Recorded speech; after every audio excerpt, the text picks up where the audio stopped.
And do all Germans tell the truth?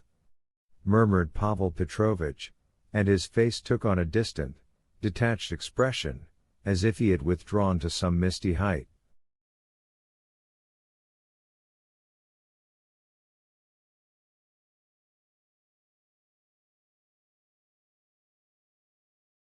Not all, answered Bazarov with a short yawn, obviously not wanting to prolong the discussion.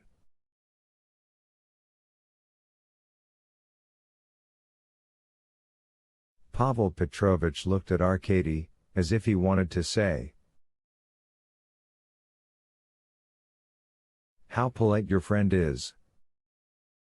"As far as I'm concerned," he began again with some effort, "I plead guilty of not liking Germans."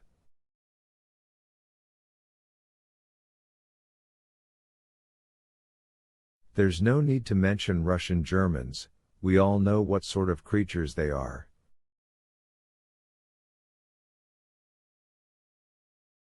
"But even German Germans don't appeal to me. Formerly there were a few Germans here and there, well, Schiller for instance, or Goethe, my brother is particularly fond of them, but nowadays they all seem to have turned into chemists and materialists."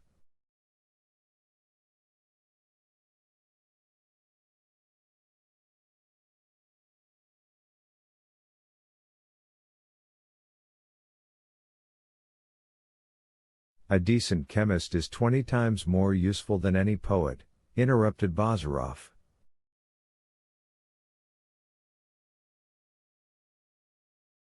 "Oh, indeed," remarked Pavel Petrovitch, and as if he were falling asleep he slightly raised his eyebrows.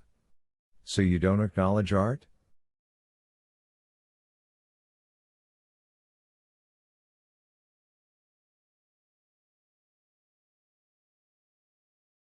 "The art of making money or of advertising pills," cried Bazarov, with a contemptuous laugh.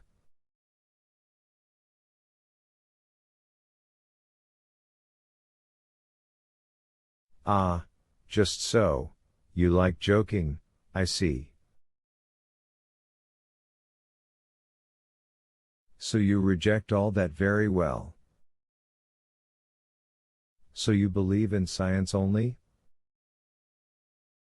"I have already explained to you that I don't believe in anything, and what is science, science in the abstract?"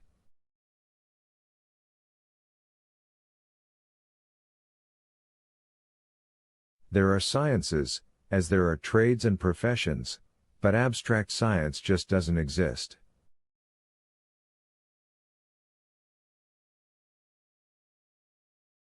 "Excellent. Well, and do you maintain the same negative attitude towards other traditions which have become generally accepted for human conduct?"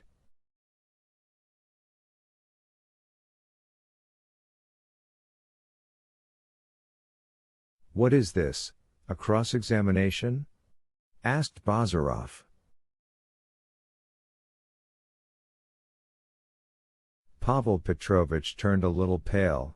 Nikolai Petrovitch felt that the moment had come for him to intervene in the conversation.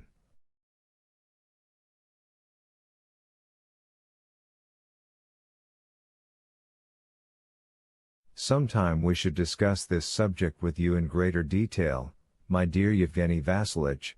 We will hear your views and express our own."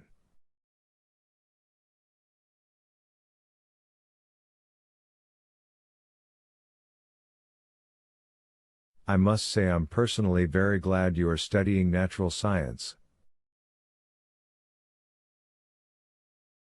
I heard that Liebig made some wonderful discoveries about improving the soil. You could help me in my agricultural work and give me some useful advice. I'm at your service, Nikolai Petrovitch, but Liebig is quite above our heads."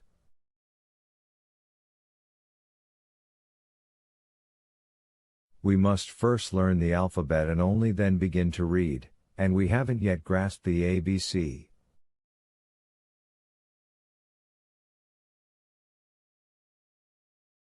You are a nihilist all right, thought Nikolai Petrovich, and added aloud.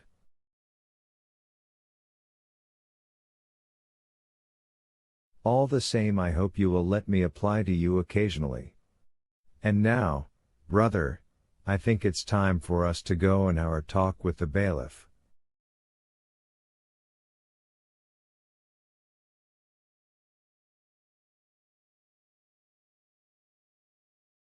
Pavel Petrovich rose from his seat. Yes, he said, without looking at anyone, it's sad to have lived like this for 5 years in the country, far from mighty intellects.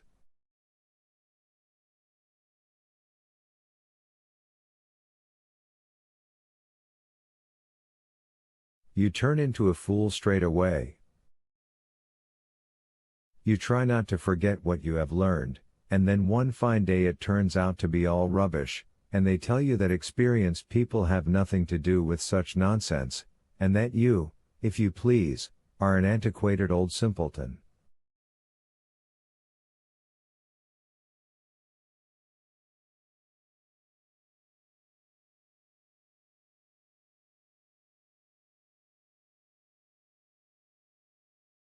What's to be done?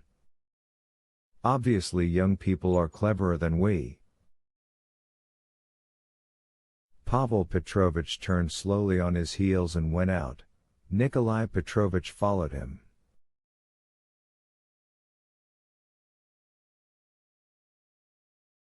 Is he always like that? Bazarov coolly asked Arkady directly the door had closed behind the two brothers.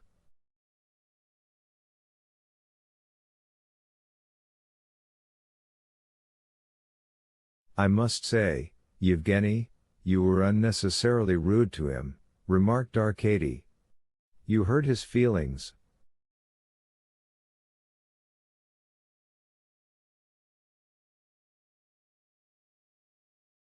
Well, am I to humor them, these provincial aristocrats?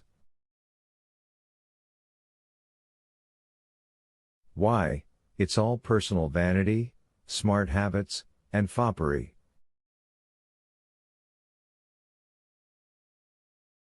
He should have continued his career in Petersburg if that's his turn of mind, but enough of him.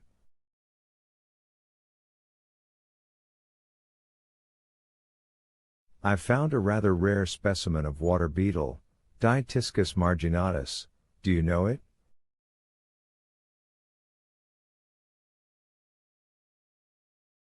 I'll show you. I promised to tell you his story, began Arkady. The story of the beetle?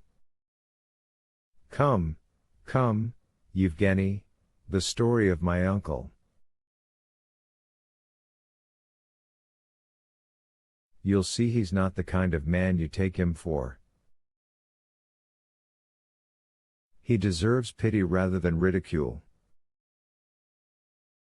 I don't dispute, but why do you worry about him?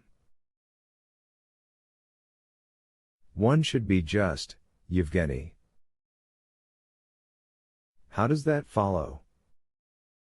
No, listen. And Arkady told him his uncle's story. The reader will find it in the following chapter. Chapter 7.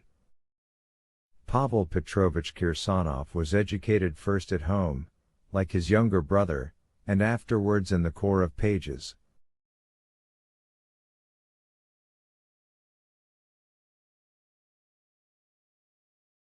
From childhood he was distinguished by his remarkable beauty. He was self-confident, rather ironical, and had a biting sense of humor.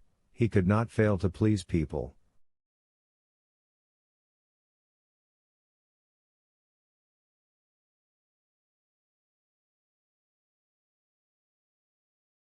He began to be received everywhere directly he had obtained his commission as an officer.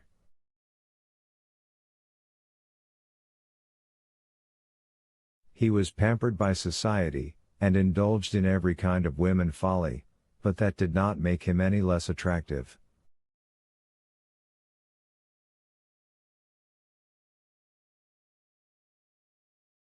Women went crazy about him, men called him a fop and secretly envied him.